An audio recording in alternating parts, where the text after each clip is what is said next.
Michael, have you defended us to Stephen A. on TV with these nonstop mentions and insults? Have you defended your boys here in DFW? Listen, I don't consider those to be insults. Y'all know the business like I know it. Y'all get it out there. When he starts talking in and talking about my boys over there, Shan and RJ, hey, that's the one time I do get quiet on the show. Allow us to go on. You go ahead on and give my boys some love.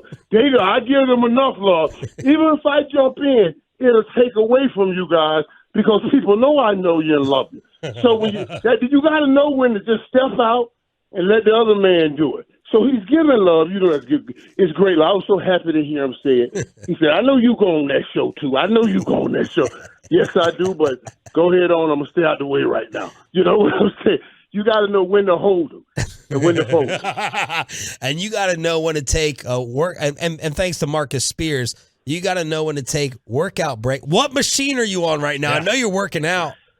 Yeah, I was on. You're doing something else. Listen. That thing went right up, right? You know, so I had one rep. I had one last rep work.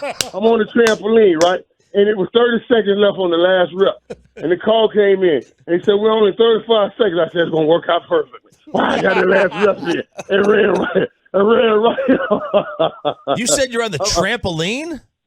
Yeah, you know, I do this trampoline workout. My knees can't take running, so I have to run. I have to get my heart rate up. People think it's about lifting weights. It's really about getting your heart rate up. And I have to get my heart rate up, but I can only do it on a trampoline where there's no impact and no pounding, or my knees will swell from all those slant routes and delivering those 3 Super Bowls to my good people here in Dallas. You're a beast, Mike. Do you mess with a trainer, or you just have all the stuff down yourself? And is it true from one RJ Choppy that you would have one dumbbell back in them 103.3 studios, that one dumbbell? Is that true? Right. Absolutely. Still. Hey, listen. First of all, I do have a trainer. His name is Igor. He's one of the best. He trains me when I'm in town every day, and then he comes over to my house and stretches me every day I'm in town. I'm trying to fight this old. I told you before, I'm going to get every damn dime out of this body. Every dime. Every dime out of this body. Now, wait, something else you asked I wanted to answer, too. And what was that? You just asked me something. About the workout, the trainer, and the dumbbell. Remember when you used to bring the dumbbell up from downstairs? That's why I'm still stealing dumbbells. So even when I'm at the hotel now, watching the games, I get one of the guys, because I always tip everybody $20. Everybody. And I'm going to tip everybody working at the hotel $100 during the holidays, you know, just to keep, because the service people, the Bible says those that serve us all are the greatest of us all. So I'm going to serve them well, take care of them so they serve me well. So sometimes I say, hey, man, listen, I'm going to watch this game in the room, man. Can you go to the weight room and get me 2 35-pound dumbbells and bring them to the room? Just roll them on that cart and then pick them back up after the game. I do that right now today, buddy. Right now. He'd be sitting there. He'd be doing reps. He'd just sitting there, just, repping out 30-pound dumbbell curls for I don't know, 15-minute segment. Put them down. Put them again. It's so funny, man. I know sometimes I even go and get them. I know the white folks be looking at me like, is this black guy stealing dumbbells from the hotel? I'm taking them to my room. They are expensive now. They've gone up in price. They're crazy expensive. Yeah. So I don't want to travel with one. I don't own one.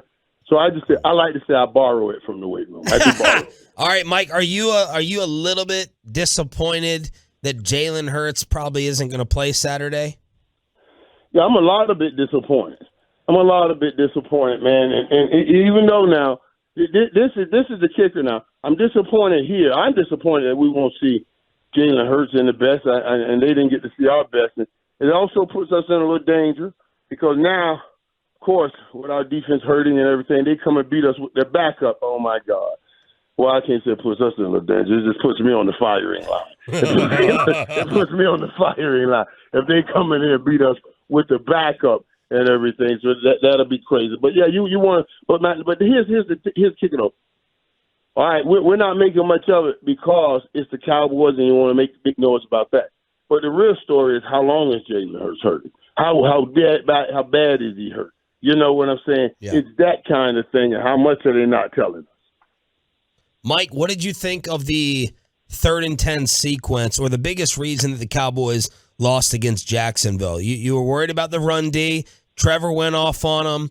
The 3rd and 10, they couldn't get the first down. People are losing their minds on your network and the other network when Jerry said Dak played outstanding. We agree with him. Your biggest problem with that Jags game was what? Well, first of all, if you ask me, I put a blame on a lot of people. Now, first of all, I want the defense to give me something.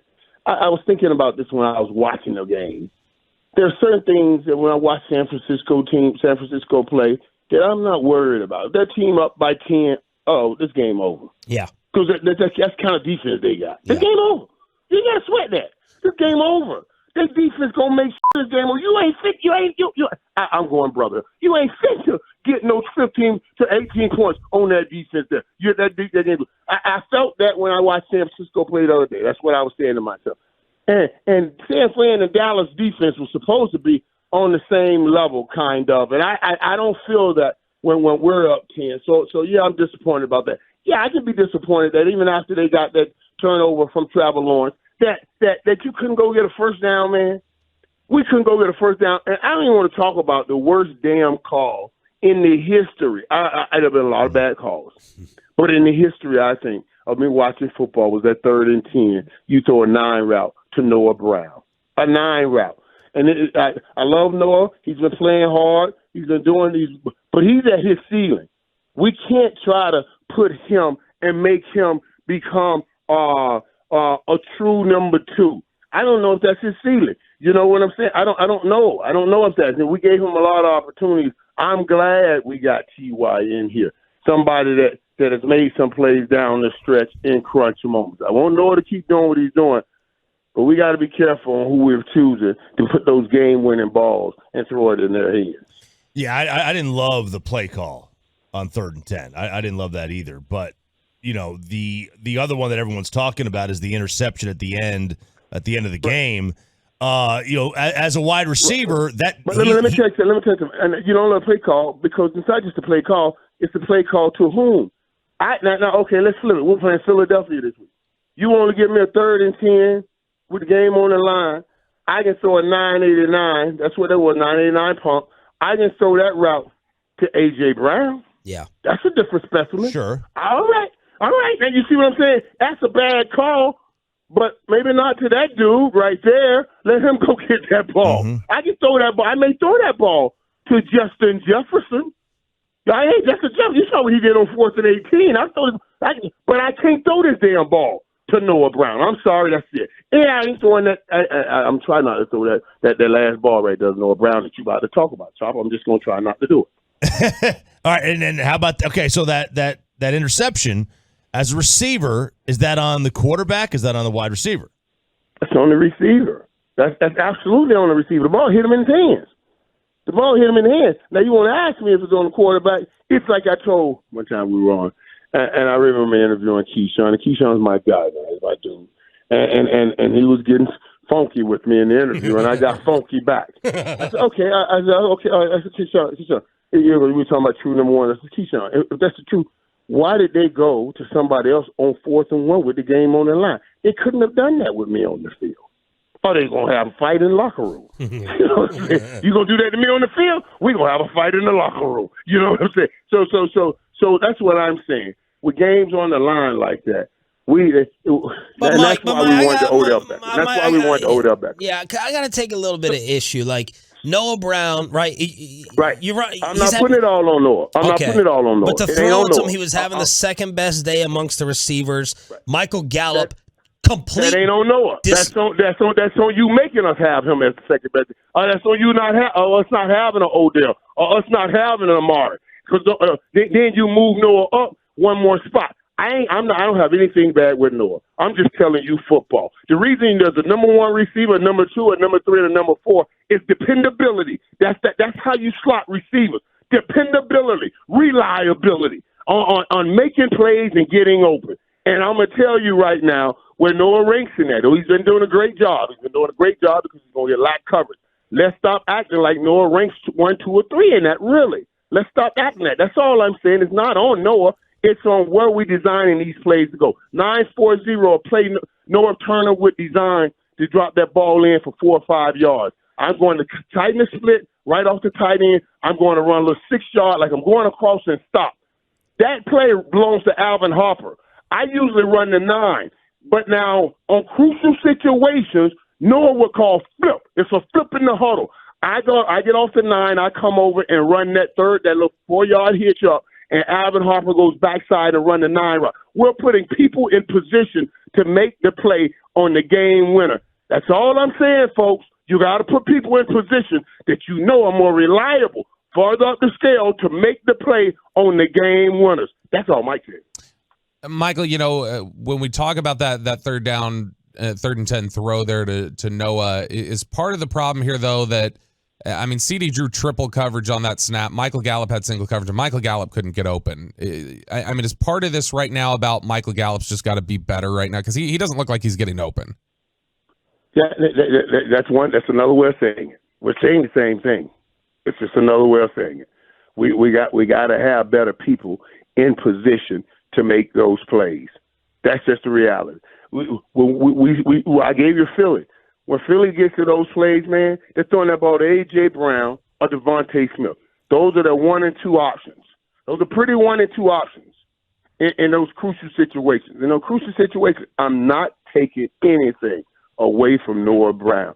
I think he's done a hell of a job. He has reached himself and stretched himself and worked himself and made himself into a very, very, very, very good NFL wide receiver. But in those crucial moments, I want someone else to try to make that play. I'm sorry. Mike, we usually ask you for NFC 1, 2, 3, but I want your overall NFL. Your Super Bowl threats 1, 2, 3 look like what today? With Hurts, with Hurts healthy. Yeah. Well. Listen, I would go honestly. Cincinnati, Philadelphia, and San Francisco. You got to throw Kansas City in there because they got God playing quarterback. You got to keep them in there. Long as they got God at quarterback. Okay. You know what I'm saying? Yeah. But I'm going to go. I love what Cincinnati's doing. You got to put Philadelphia in there. San Francisco still in there because I told you, you never get that feeling with their defense. They're always you just ain't gonna put them points up on their defense. But you're going Cincy, Philly, San Fran over KC and Buffalo right now. I say I'm gonna put KC in there, and I'll put a Buffalo. But my top team right now, I love Cincinnati. I think Cincinnati right now, and that's really what we're talking about. And it's not that I'm not giving to Philly because it's Philly. Philly's. If I had to put it to them, I'll give them number 2 spot right now. Only because I think sometimes if Jalen Hurts does get off, we'll start seeing some opportunities. But I don't know if Joe Burrow will ever be off with those beasts he has. So I just like that Cincinnati has a power running game.